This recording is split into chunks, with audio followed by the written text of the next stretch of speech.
Bu bo'linish qanday amalga oshadi? Bu bo'linish, xo'p, aytaylik, mana shu yerga endi o'tkazib olamiz bu hujayramizni. Mana bu yerdan boshlab ketamiz.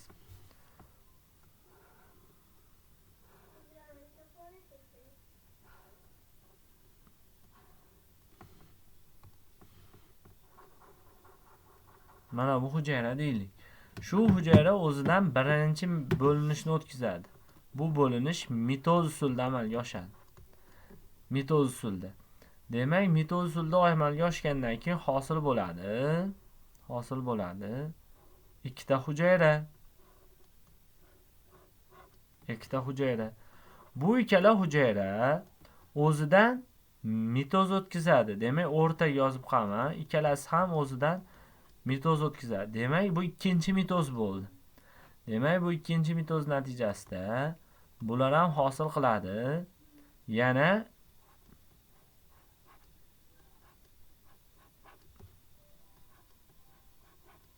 ikkitadan hujayra. Demak, jami bo'ldi nechta? 4 ta. Endi bu hujayralarning hammasi yana o'zidan mitoz o'tkazadi. Va buning natijasida hosil bo'ladi. Mana bunday 4 ta hujayra. Bag'da 4 ta, ya'ni tepada 4 ta, pastda 4 ta.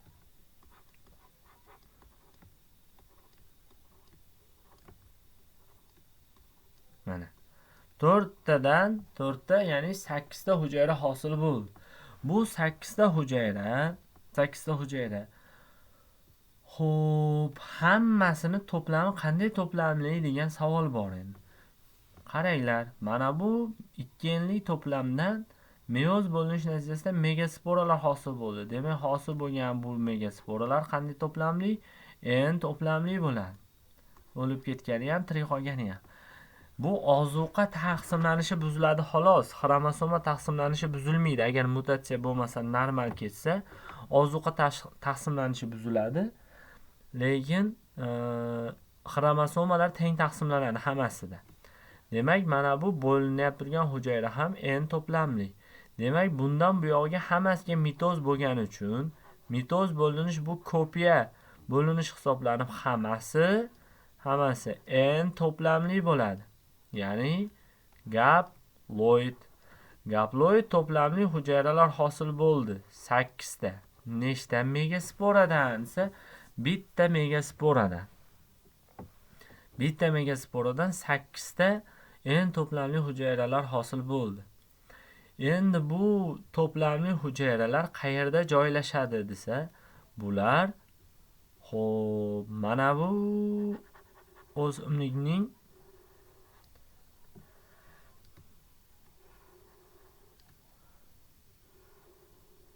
tuguncha, ya'ni urug'chisi.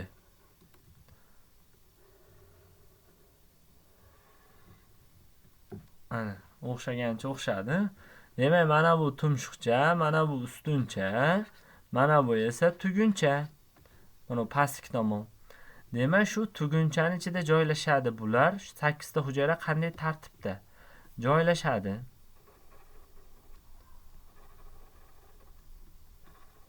Bir qutbda 3 ta, keyingi qutbda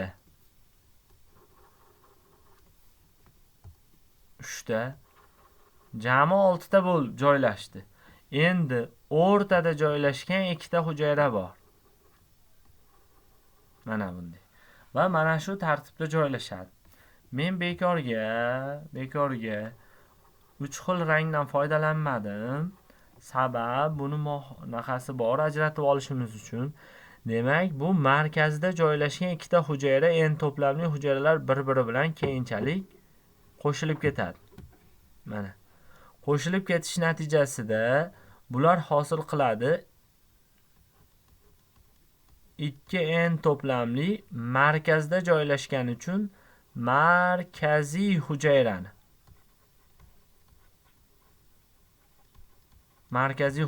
Hosil qiladi.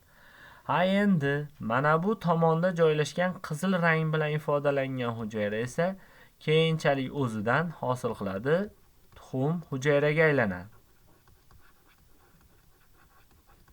Tuxum hujayra. Demak, bu n to'plamli, bu 2n to'plamli markaziy hujayrani hosil qildi. Shu jarayon bilan meyoz bo'linishi yakunlandi megasporasitda. Xo'p, megasporasitda biz yozmadik.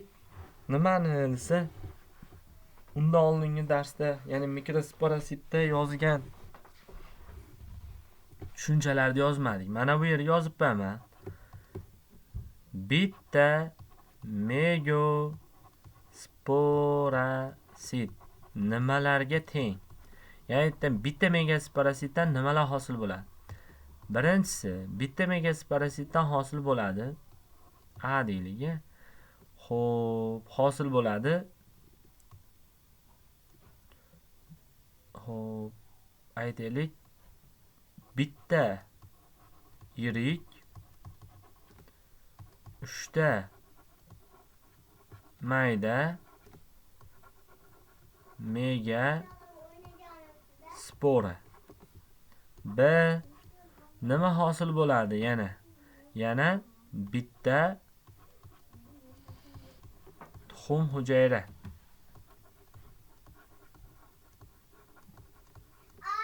Yana nima hosil bo'ladi? Keyingisi yana bitta megasporasitdan hosil bo'ladi, bitta markaziy hujayra. Endi bitta megasporasitdan yana nima hosil bo'ladi desa, D murtak xalta. Shu yerda aytib qo'yish kerak. Murtak xalta qanday desa 8 yadroli bo'ladi. Bu degani 8n deganida murtak xaltani ichi. Mana shu yer murtak xalta joylashadi. Xo'p. Keyingi echa. Yana bitta megasporasitdan yana nima hosil bo'ladi desa, bitta megasporasitdan hosil bo'ladi. Bitta tuxum hujayra dedik, megaspora dedik, yoki bitta urug' desak ham bo'laveradi. Chunki bitta megasporasitdan oxirida bitta urug' hosil bo'lishi mumkin agar unga spermiylar qo'shilsa.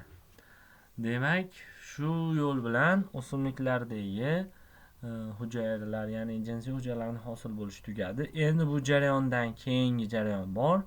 Bu jarayon qo'sh urug'lanish jarayoni hisoblanadi. Qo'sh urug'lanish jarayonini ham bir yo'la shu mavzuni o'tilganda tushuntirib beraman.